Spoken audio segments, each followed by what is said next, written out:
A young man stands in his bedroom. It just so happens that today, the 13th of April 2009, is this young man's birthday. Though it was 13 years ago he was given life, it is only today he will be given a name. What will the name of this young man be? Enter name. Zeus Smell Poop Lord. Try again, smartass. Try again. John Egbert. Examine room. Your name is John. As was previously mentioned, it is your birthday. A number of cakes are scattered about your room. You have a variety of interests. You have a passion for really terrible movies. You like to program computers, but you are not very good at it. You have a fondness for paranormal lore and are an aspiring amateur magician. You also like to play games sometimes. What will you do? John, quickly retrieve arms from drawer. Your arms are in your magic chest, Poop Lord. Remove cake from magic chest. Out of sympathy for John's perceived lack of arms, you pick up the cake for him and put it on his bed. John, quickly retrieve arms from magic chest. You retrieve your fake arms from the chest. You use these for hilarious antics. You captchalogue them in your Siladex. You have no idea what that actually means, though. There are other items in the chest. John, examine contents of chest. In here you keep an array of humorous and mystical artifacts, each one a devastating weapon in the hands of a skilled magician or a cunning prankster. You are neither of these things. Among the artifacts are 2 fake arms, currently captchalogued in your Siladex, 1 pair of trick handcuffs, 1 stunt sword, 1 magician's hat, 1 pair of Beagle Plus glasses, several smoke pellets, several blood capsules, and 1 copy of Colonel Sasker's daunting text of magical frivolity and practical japery, and 1 copy of Harry Anderson's Wise Guy by Mike Cavaney. Some of this stuff may come in handy at some point. For now, you decide to just take the smoke pellets. John, captchalogue smoke pellets. You stow the smoke pellets on one of your captchalogue cards in your Siladex. You still aren't totally sure what that means, but you are starting to get the hang of the vernacular at least. You have 2 empty captchalogue cards remaining. John, equip fake arms. You aren't totally sure if equip is a verb copacetic with the abstract behavioral medium in which you dwell, but you give it a try anyway.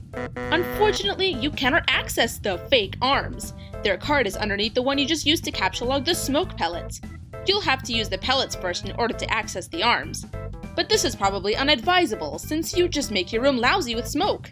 Your Siladex's fetch modus is currently dictated by the logic of a stack data structure. You were never all that great with data structures, and you find the concepts puzzling and mildly irritating. But with any hope, perhaps you will advance new, more practical fetch modi for your Siladex with a little more experience. John, examine Problem Sleuth poster. Is it even possible to get any more hard-boiled than that? You really doubt it. This poster was one of your wisest purchases. There's a nice spot on the wall next to it. You've been meaning to hang another poster there soon. John, read note on drawer. Happy birthday, son. I am so proud of you. This note is rich with the aromas of fatherly aftershaves and colognes. Beside the note is a rolled up poster. John, take poster. Another birthday artifact. You wonder what is printed on the poster. You'll need some way to hang it on your wall. John, acquire hammer and nails. They will come in handy. You first place the hammer in your Siladex. But now all of your captchalogue cards are full. You wonder what will happen if you try to take the nails. You guess it doesn't hurt to try. John, take nails. You captchalogue 4 nails into the top card and push all the artifacts down a card. The fake arms are pushed entirely out of the deck. Oh well, they're probably completely useless anyway, but you probably don't want to do that again, unless you want to drop the smoke pellets and suffer the consequences. In any case, you now feel like you've gathered enough things to get down to business and do some really important stuff. The next thing you will do will probably be exceptionally meaningful. John, squawk like an imbecile and shit on your desk. This is the dumbest idea you've had in weeks! Stupid, stupid, stupid! And yet, the polished surface of your desk, it beckons. John, combine the nails and hammer. You merge the top 2 cards. The hammer and nails are now captchalogued on the same card and can be used together. John, use hammer/nails on poster. You use the hammer and nails card in conjunction with the card beneath it. John, nail poster to wall. You use the hammer, nails, and poster on the blank space on the wall. It's glorious. Exactly what you wanted. The old man really came through this time. John, examine Con Air poster. Put the bunny back in the box. I said, put the bunny back in the box. Why couldn't you put the bunny back in the box? John, examine Deep Impact poster. Morgan Freeman's genteel, homespun mannerisms were perfect qualities for a president presiding over a crisis. Oceans rise. Cities fall. Hope survives. Wow. Films about impending apocalypse fascinate you. Plus a black president? Now you've seen everything. John, examine calendar. You've marked your birthday, the 13th of April. Another date you marked was supposed to be the arrival date for the highly touted Suburb Beta launch. It's been 3 days already. It's starting to become a sore subject with you. John, eat cake. You are sick to death of eating cake. You've been eating it all day, and you have no intention of clogging your Silodex with it either. The cake stays put for now. You hear a notice from your computer. Someone is messaging you.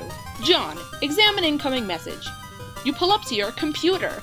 This is where you spend most of your time. You decorated your desktop with some rather handsome wallpaper, which you made yourself. You are really proud of it. Your desktop is also littered with various programming project files. You're so bad at programming, sometimes you wonder why you even bother with it. Your PesterChum application is flashing. Someone is trying to get in touch with you. John, open PesterChum. Only one of your chums is logged in. He sent you a message. John, open message. Hey, so what sort of insane loot did you rake in today? I got a little Monsters poster. It's so awesome. I'm going to watch it again today. The apple juice scene was so funny. Oh hell, that's such a coincidence. I just found an unopened container of apple juice in my closet. It is like fucking Christmas up in here. Okay, that's fine. But I just have one question and then a word of caution. Have you ever seen a movie called Little Monsters starring Howie Mandel and Fred Savage? But the seal in the bottle wasn't broken. Are you suggesting someone put piss in my apple juice at the factory? All I'm saying is, don't you think Monster Howie Mandel has the power to do something as simple as reseal a bottle? Try using your brain, numbnuts. Why did the fat kid overdrink and know what piss tasted like? I mean, his reaction was nigh instantaneous. It was the 15th day in a row Howie Mandel peed in his juice. Okay, I can accept that. Monster B-list celebrity douchebags are cunning and persistent pranksters. Also, Fred Savage has a really punchable face. But who cares about this? Let's stop talking about it. Did you get the beta yet? No. Did you? Man, I got 2 copies already, but I don't care. I'm not gonna play it or anything. The game sounds boring. You see how I got slammed in Game Bro? Game Bro is a joke, and we both know it. Yeah. Why don't you go check your mail? Maybe it's there now. Alright. John, look out window. You see the view of your yard from your window. Hanging from the tree is your tire swing. In a kid's yard, a tree without a tire swing is like a proper gentleman without a monocle. That is to say, he can hardly be considered a terribly proper gentleman at all. And there beside your driveway is the mailbox. John, examine mailbox. The little red arm swingy dealy thing or whatever it's called is flipped up. What the hell is that thing called anyway? You do not have time for these semantics. The red flippy lever thing means you have new mail. And that means the beta might be here. John, go outside and check mailbox. You are about to hurry downstairs when you hear a car pull into the driveway. It looks like your dad has returned from the grocery store. Oh great, he is beating you to the mail. John, forget it. Check mail later. If you go downstairs to get it, he will likely monopolize hours of your time. You decide to chill out up here for a while until the dust settles. Sometimes you feel like you're trapped in this room. Stuck, if you will, in a sense which possibly borders on the titular. And now, your chum is pestering you again.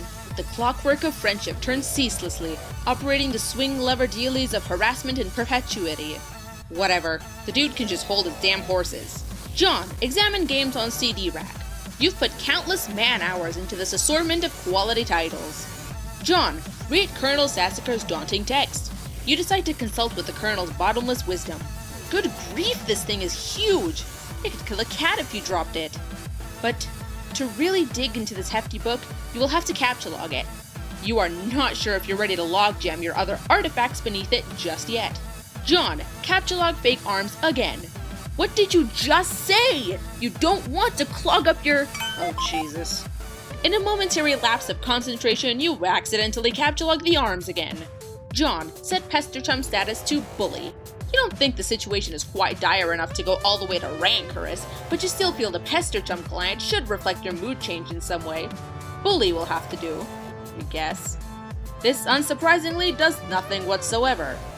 Oh right, you forgot your chum is still pestering you. John, answer chum. Is it there? Please say yes. Maybe you can play with TT, she's been pestering me all day about it. She's macking on me so hard all the time, I'm starting to feel embarrassed for her. I mean, not that I can blame her or anything. Yes, it is understandable because you are really attractive. I am attracted to you. Thank you. JK, haha! No, I don't have it yet. My dad has the mail and I guess I have to go get it from him and see if it's there. And I've been busy spending all afternoon shitting around with my stupid Silodex. It's so frustrating. What's your modus? What? How do you retrieve artifacts from it? Oh, like one at a time, I guess. And if I put too much in, something falls out. Stack? What is yours? Hash map. My bro taught me a few tricks. He basically knows everything and is awesome. What the hell is that? You should probably brush up on your data structures. I guess? Do you at least allocate your strife specimens? No. It could free up a card for you. Plus, let you attack stuff whenever things get too hot to handle. Which is never. What have you got? Well, I've got a hammer, but it's trapped under some arms. Wow, you really suck at this, don't you?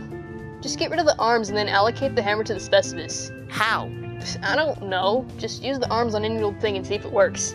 John, combine fake arms with cake. You stick the fake arms in the cake on your bed. This definitely makes the cake at least 300% more hilarious. You're sure Colonel Sasker would know the precise index of elevated hilarity. John, allocate hammer to stripe specimens. You check the back of your stripe specimens for the kind abstratus you have in mind for it. John, select hammer. Your stripe specimens has been allocated with hammer kind abstratus. The hammer has been moved from your Captulog deck to your stripe deck. John, report progress to TG. Okay, I did it. Hammer kind? Yeah. Okay, that will be your permanent allocation for your specimens. I guess I should have mentioned that. Hope you like hammers, dude. Yeah, that's fine, I guess. I can't imagine it's going to be all that relevant. John, Captulog Colonel's Big Book. Now that you've got some space in your Silodex to work with, you figure you might as well start squandering it immediately. Ordinarily, this ridiculous book would be way too heavy to carry around in any practical way. You guess maybe this is one respect in which the cards present some convenience. John, examine GameBro magazine. GameBro, Spurb. Why, the game of the year, or whatever, isn't as good as some other stuff I like that's better. John, read article. GameBro feature. Spurb. So, okay. Spurb is this game that a lot of cats seem hella pumped up. And this beta is sitting on my desk for review, so I'm like, yeah man, I'll write something. But I don't know, I'm like, so this is about houses or some noise? That's fine, I'm sure that's like fucking dynamite in a handbag for some bro sis. But all I'm saying is, when do you get to thrash anything? While you're playing house or some shit, are you ever in jeopardy of getting mud on your doll's dress or whatever from busting out, and I quote, the mad stunts all wicked uppins? Know what I'm saying, bro, Yoma? I didn't exactly play this game, I know, but I gave it a 1.5 out of 5 hats. Just to keep it real. At this point, I'd like to give a shout out to my boy Dennis, who was over the other day. We were going to chill in front of the Dark Knight, and he was so psyched of it, y'all. So this one time, he was leaning against the screen door, and the shit popped open. And the back deck was wet, and he slipped down the steps, and he broke his thumb on the lawn. It wasn't a long fall, but hey, I guess a thumb bone wasn't made for supporting the brunt of a huge useless tool against wet grass. Hey! We never did watch Dark Knight on account of Ron trucking his balling candy-ass girth to the hospital. But it's cool. I still got another watch in me. Brado Rwanda. Pro notes. Dennis was so wasted. I mean, damn. Rating for Spur. 1.5 out of 5 hats. John, Captulog GameBro. It might come in handy if you ever need something that burns easily. John, Captulog Magician's Hat. You expend your final card on the Magician's Hat. John, get funny glasses too. You don't have a free card in your Silodex. However, you are able to merge the beagle pus with the magician's hat to create a clever disguise. John, wear disguise to fool Dad. John? Who is this John you speak of? You are quite certain there has never been, nor ever will be. Yeah, this is a really shitty disguise. While you are wearing the items, they remain on the card, but it is temporarily removed from the deck, thus freeing up the cards beneath it. John, leave room. You exit into the hallway. On one wall hangs a picture of a fella who sure knows how to have a laugh. A man after your own heart. You always thought he looked a lot like Michael Cera, but your dad swears on the many hollow tombs of Egypt that it is not. You're not sure about that, though. On the other wall is one of your dad's stupid clowns, or harlequins, as he is quick to correct anyone who would venture such brazen assumptions. John, go downstairs. The accursed odor of fresh baking wafts into your newfound nostrils. Something is brewing in the kitchen. It must be the connivings of your arch-nemesis, Betty Crocker, and the rich, buttery aroma of her plot stinks to high heaven. This mission is going to be more difficult than you imagined. John, admire harlequins. You check out the shelves of fanciful harlequins. Look at this fucking garbage. You hate this stuff. Funny is funny, but your dad sure can be a real cornball. Sometimes at night you pray for burglars. John, examine fireplace. A bright orange flame flickers in the fireplace. It doesn't matter that it's April and not terribly chilly outside. In a home, a fireplace needs a fire, because that's what a fireplace is for. A fire belongs in a fireplace, damn it. Cat tapped chagorically at all times, without exception. As domestic myth of unaccountable origin holds, a home borrows the spirit of the flame for as long as it makes a guest of it, much as the moon takes liberty with the sun's rays. The moon's an errant thief, and her pale fire she snatches from the sun. Mark Twain. You are almost certain Mark Twain said that. John, toss Gamebro into fire. It doesn't burn as quickly as you hoped. Each Gamebro magazine is guaranteed to be printed on 40% recycled asbestos. For big ups to Mother Earth, yo! John, fondly regard cremation. You examine the sacred urn containing your departed Nana's ashes. When your father gives her portrait a wistful glance now and then, you can tell it brings back painful memories. A tall bookshelf. A ladder. An unabridged Colonel Sassacres. He never wants to talk about it. John, topple urn. You clumsily mishandle the sacred urn. Ash is everywhere. In retrospect, upon mulling cinematic tropes regarding ash-filled urns, this outcome was a virtual certainty. You'd probably better clean it up before Dad finds it. John, combine father's pipe with clever disguise. You think now would be a good time to beef up your clever disguise. John, examine oversized gift. Contemplating what could be inside this package is sort of exciting, but it makes you a little nervous at the same time. Champ, you can do anything if you put your mind to it. I believe in you. John, open large present. Oh, hell no. John, captchalogue ashes. First you prop the Harlequin doll up on the couch. Having it in the middle of the floor sprawled out all akimbo like that struck you as unseemly. You captchalogue the ashes to your available card. John, combine ashes with urn. You merge the sacred urn with the ashes. Most of the ashes back in the urn, but it's a total mess. Really, it probably would have been tidier if you just used the broom and a dustpan. John, put urn back. No one will be the wiser. Except maybe for people with eyes. John, go get fake arms again. You just got another brilliant idea for something to do with those pointless arms. You pry them out of the cake and captchalogue them. Looks like Pester Chum is acting up again. John, examine third and fourth walls of room. John, check Pester Chum. Another one of your chums is messaging you. John, check message.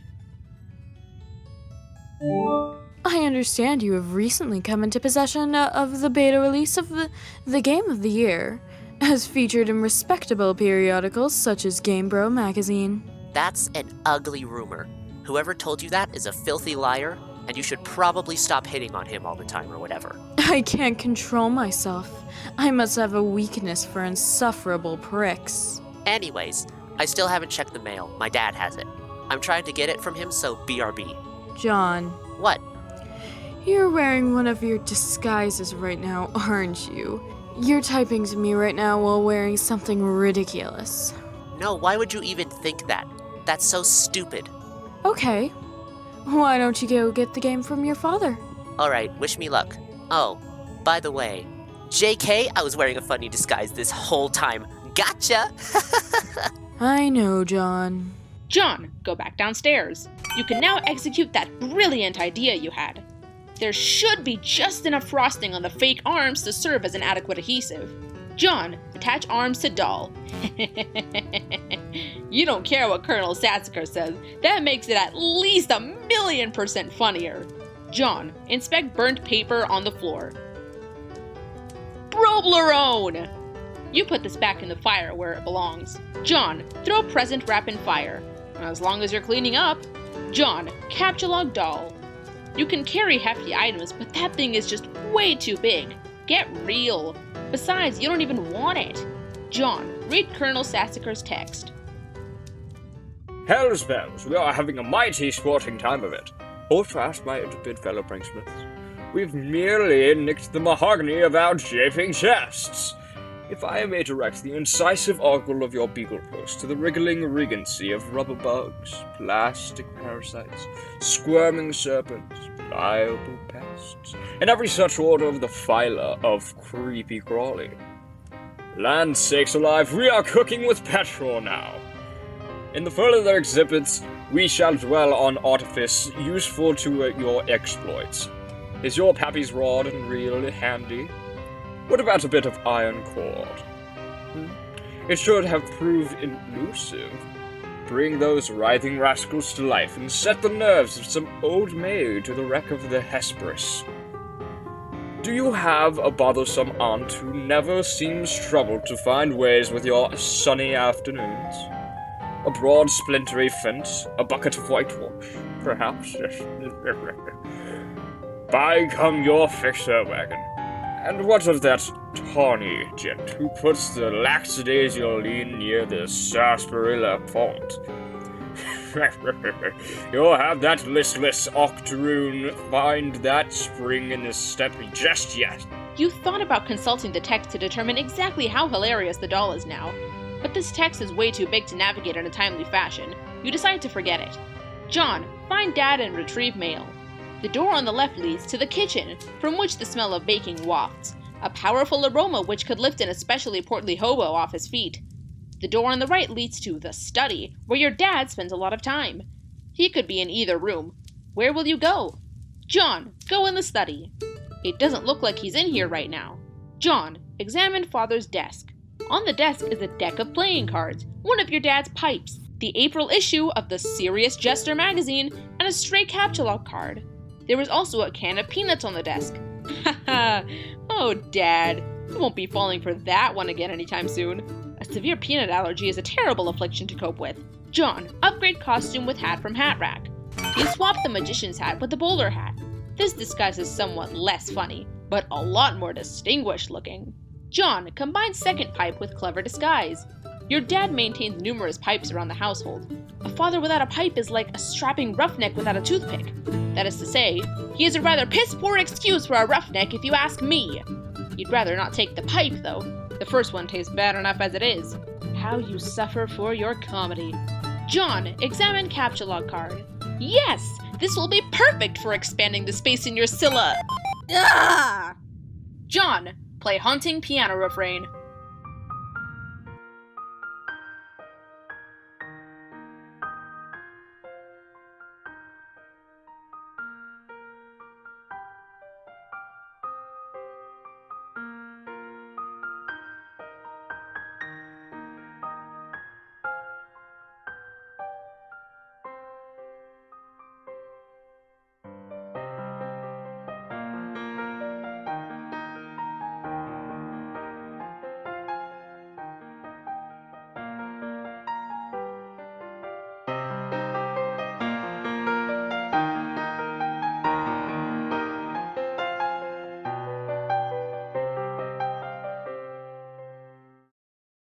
John, play 52 pickup. You play the prankster's favorite card game, even though you are alone in the room, thus rendering it an especially foolish version of solitaire. So stupid! Look at this mess! The peanut gallery over there sure is getting a kick out of it. You are allergic to their scorn. John, attempt to leave the house. You go back into the living room and contemplate checking the mailbox outside. You think perhaps you should exhaust all possibilities before plunging headlong into a dad encounter. Your television is currently airing a commercial. John, exit. You exit the house. John, check mail.